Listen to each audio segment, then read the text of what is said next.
তাই তো এই যে তুরঙ্গনগরটা আমাদের মানুষ যদি নতুন জায়গায় যায় মনে মনে চিন্তা করে এই যে লোকগুলো কেমন, তাই হনুমান যখন তুরঙ্গনগরে পৌঁছেছেন তখন সন্ধ্যাঘাত, মায়েরা সন্ধ্যা প্রদীপ দেয়, এমন সময় হনুমান প্রদীপ।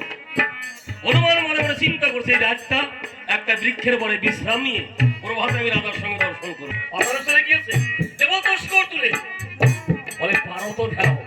এই কথা যখন বলেছেন তখন মেঘের দুধ ক্রোধ এসে ক্রোধ করে এসে গিয়েছে, তার দক্ষিণ মাথার অঙ্গে তুলে দিয়েছে। অঙ্গে যখন তুলে দিয়েছেন হনুমান লাভ দিয়ে সম্মুখে দাঁড়িয়ে ভালো করে লক্ষ্য করছে, লক্ষ্য করে একটু ভুলে গিয়েছে। ভুলে গিয়ে হনুমান কি করছেন,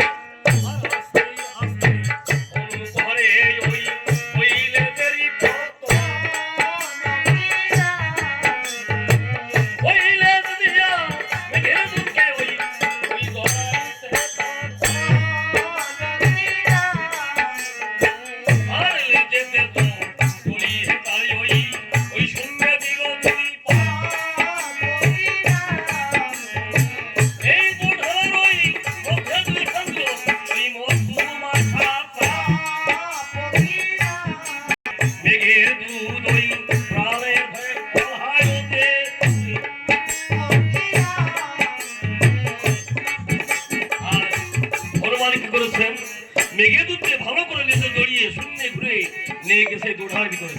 এই দোড়ার তোকে কি হয়েছে মহারাজ? আজ পথে বেরিয়েছি মহারাজ, বলার কাটা ভয়। পথের মাঝে এগিয়ে দেখে একটা মহাপুর মানুষ পথ তুলে শুয়ে আছে। মহারাজ তাকে অনুরোধ করে বলে মানব, তুই এমনি নড়ার শক্তি নেই, উঠবার শক্তি নেই, তুমি একটু সরিয়ে তুমি চলে যাও।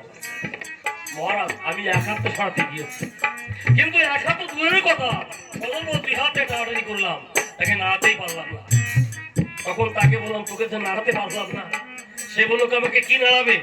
আমি কতদিন ধরে এখানে পড়ে আছি, আমার 4-5 কাশি করে আমার পাতাটা চলে গিয়েছে।